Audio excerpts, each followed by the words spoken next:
Hi, my name is Sid Chopra, and I'm here with Colonel Carlos Vega. Colonel Vega, you are working with the cyber team at the Military Academy at West Point. And we're here today at the Southeast Regional Cybersecurity and Technology Symposium. What's West Point's interest in this conference? West Point has an interest in the sense of the Army Cyber Institute is at West Point.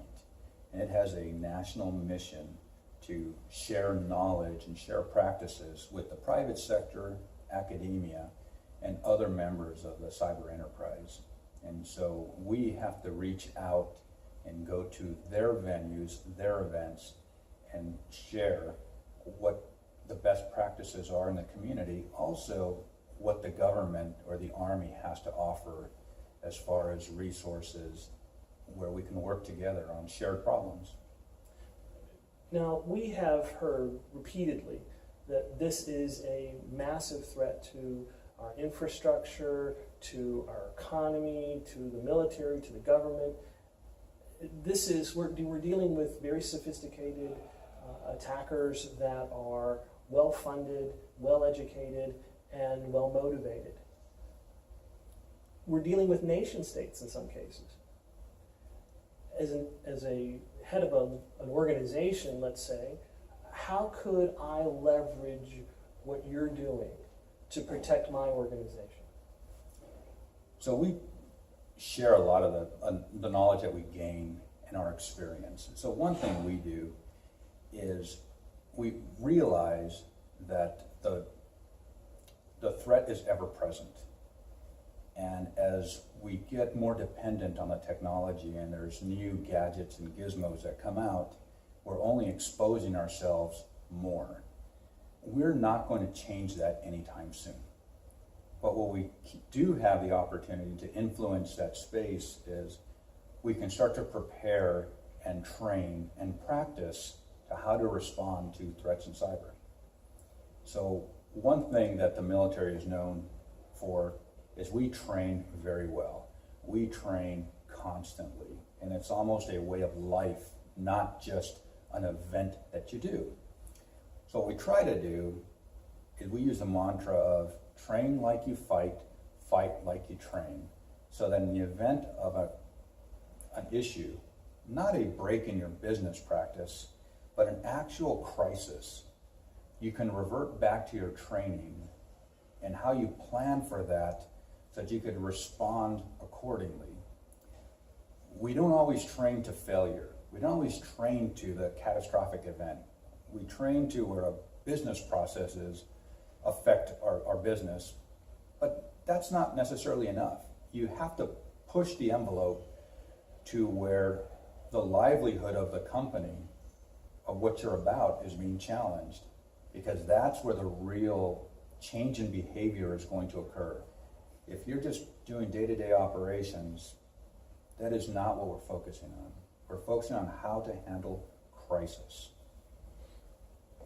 I see from a very limited vantage point, the problems that we have in cyberspace, the attacks. I read things in the newspaper. But I'm looking out. I'm looking into a problem that is a foreign world to me. You're in that world. You are working with the military. How do you see threats, and what threats do you see that I'm not aware of? What should be on my radar that isn't on my radar? From the intelligence community to what the private sector can gather, we can see a lot of the same things by opening the newspaper and seeing what the threats that are out there. Who's doing it may be different, or what their motivation is. We might have different insights on that. But if you are the target of an attack,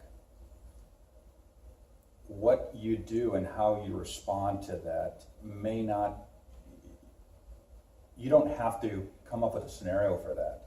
That is really happening, and perhaps happened, or if not, may happen tomorrow. So instead of concentrating on who might attack you, put some effort and some thought into what would I do if I was attacked. Because if you're getting let's say, punched in the face, it doesn't matter if it's coming from this person or that person, you're still getting punched in the face. Learn how to defend against the punch in the face.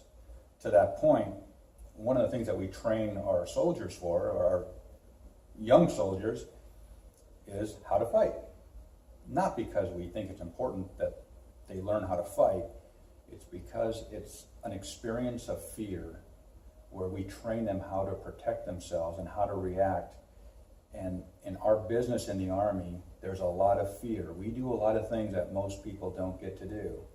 And you might say we're adrenaline junkies, but a lot of that training, jumping out of airplanes, is because you have to learn to respond and learn how to do some of these things that are really unnatural in some instances, and you have to rely on your training. So we use these events where there's real fear, and we train you to respond and how to react to that appropriately. Because what's important about that is I need to know how you react. Because when you're working in a team, everybody reacts differently to different inputs, different fears. Some people get loud, some people get quiet. You have to know how to read your team. And so it's more than just how to experience fear individually, but how to experience this collectively as a team. How is your team going to react? We know in our families how we react to stress because we live it every day. We don't even think about it. But how are you going to react in a truly high-stress environment where your livelihood is at stake? What are you going to do to prepare for that? But you're also reliant on the skills and abilities of the people left and right of you. How are they testing their abilities? How are they going to react? How is it going to be predictable? And if you have shortcomings, you want to find that out in practice, not in the actual event.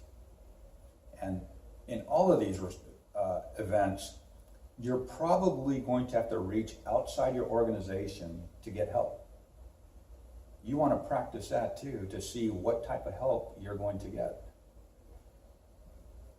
In a typical crisis that most of us would be familiar with, where we call 911, we know that we're going to get a dispatcher, there's an ambulance, fire, police that are going to respond in a certain amount of time, and you know what assets are probably going to bring. And the policeman's probably going to be the first one. It might be just one officer. If you've never made that call, that's pretty accurate what you can expect. What can you expect if you have a cyber crisis? Who do you call? Who do you call? What assets do you bring to bear? What are they going to bring? What do you have? What if there's a delta? What if you don't have enough? You want to find that out in advance. You want to test those procedures. You want to test that when something doesn't go as planned, because it will never go as planned. That's not the value in it. The plan is not the important thing. The planning is everything. And we use that in the military quite a bit. The plan is thrown out. It's irrelevant when you make first contact with the enemy.